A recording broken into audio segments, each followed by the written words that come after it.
Busy start to Parliament 2019. Liberal MP Tim Wilson has carved out a bit of time out of his schedule to join us, one of our regulars on the program. Thank you for your time. Thank you for having me, Tom.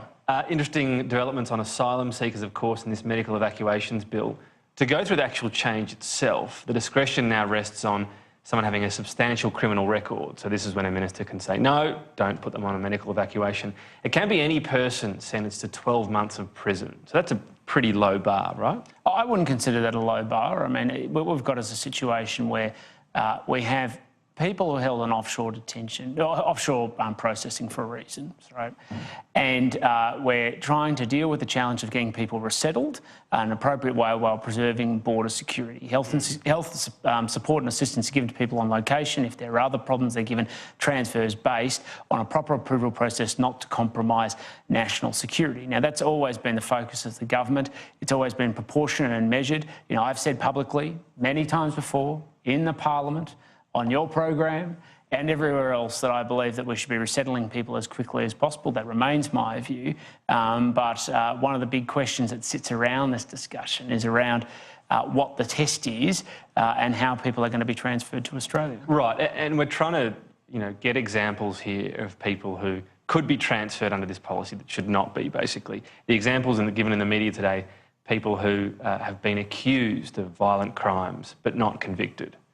Does the principle of innocent until proven guilty stand? It does, but ultimately if there are assessments, and this is part of the challenge when we're dealing with people, is that there's obviously, you've got a challenge around people who face medical conditions. You then have assessments or security assessments based on individuals, and we've got to make sure that we do what is necessary to establish border security, and that's the focus of the government. That's the right focus, by the way. Yes, there needs to be humanitarian discussion as part of it, but border security is the critical test. So the discretion at the moment can be around national security and border sovereignty, and this is the other part of it, the substantial criminal record. So again, if someone out there has been accused of a crime but not convicted, what's wrong with bringing them out here on a medical evacuation? Well, the challenge we have is making sure, firstly, people can make allegations. Of course, people make allegations all the time. But we also need to make sure that there are proper tests and process in place to assess that, because some of the, if an allegation proves to be substantial, and often people are coming from places where we have low level of contact, little information about criminal background records, the state itself may have collapsed. That's why there is such a high threshold around this issue around migration and making sure you preserve border security. It's part of the challenge, frankly, that often faces. We have under the Migration Act, as you know, at the moment, measures where the minister can stop people coming into the country simply on the basis of their bad character. It's a well-trod-out line, but it's incredibly important that ultimately the Australian government is responsible for who comes into this country. And yet the people brought to Australia are still going to be held in detention while they're getting that treatment.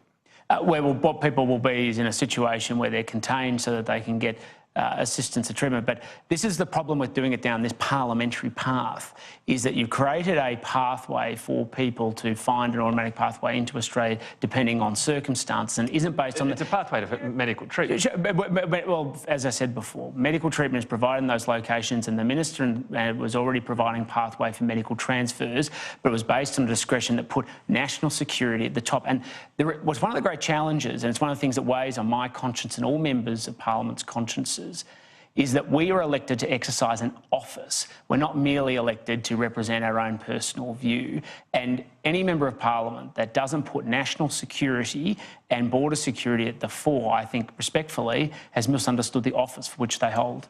Do stay with us. We'll take 1 minute or so of Richard Di Natale, the Greens leader, speaking about this bill, obviously, in the wake of the passage of it. Let's listen in. The grandmothers, the rural Australians for refugees, the community campaigners, the refugee advocates, the lawyers, the people who have spent their time defending the rights of innocent people. Now, we have so much work to do. We've got so much work left to do. We've got to close those camps. Today, Scott Morrison's announced that he wants to sow the seeds of fear and division in the community. By reopening Christmas Island, Scott Morrison has said that he wants to run an election campaign based on fear and division. That's what he's done. He's done that because he's got nothing else. This is a Prime Minister with no agenda, no plan to tackle climate change, no plan to ensure people can afford to pay their bills, no plan for the energy system, no plan to tackle the housing crisis. when a government has no plan... The Greens there speaking in the wake of this bill passing, of course, in the Senate not so long ago. Tim Wilson, Liberal MP, is my guest at the moment.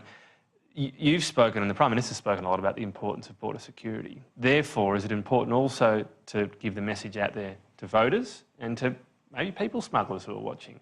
This only applies to the current cohort. Nobody getting on a boat will be able to get this possibly easier medical evacuation. Well, I think this is one of the big problems with legislation proposal is if you create a pathway where people can jump on a boat via Indonesia, end up in a third country like Nauru, and they wait there, then the same principle ultimately will be applied, because what it's doing is focusing or not paying proper regard for national security and border security as part of the discussion. Do you really think if people started arriving, we had more people arriving by boats, the discussion would end up here as possible? That's why the focus has always been and must always be first and foremost on getting people resettled and moved on, rather than trying to create any sort of inducement or pathway. That's a slippery slope argument. Right now... No, it's actually not a slippery slope. Well, right now, this legislation only applies to the current cohort. But this is the point. It's not a slippery slope argument at all. This was the same sort of argument that many people said around. It's a slippery slope argument for what the Labor Party did when they weakened the border security arrangements when they were first elected with Kevin Rudd. It followed through and had consequences where people saw a pathway. Eventually, the government was forced to respond and create measures where people went to Manus and Nauru. Well, they at that time did Manus. Ultimately, as long as people weren't being resettled fast enough, the discussion shifted to, well, eventually pressure coming here. And this is part of the problem. Medical support and assistance is given to people on Nauru.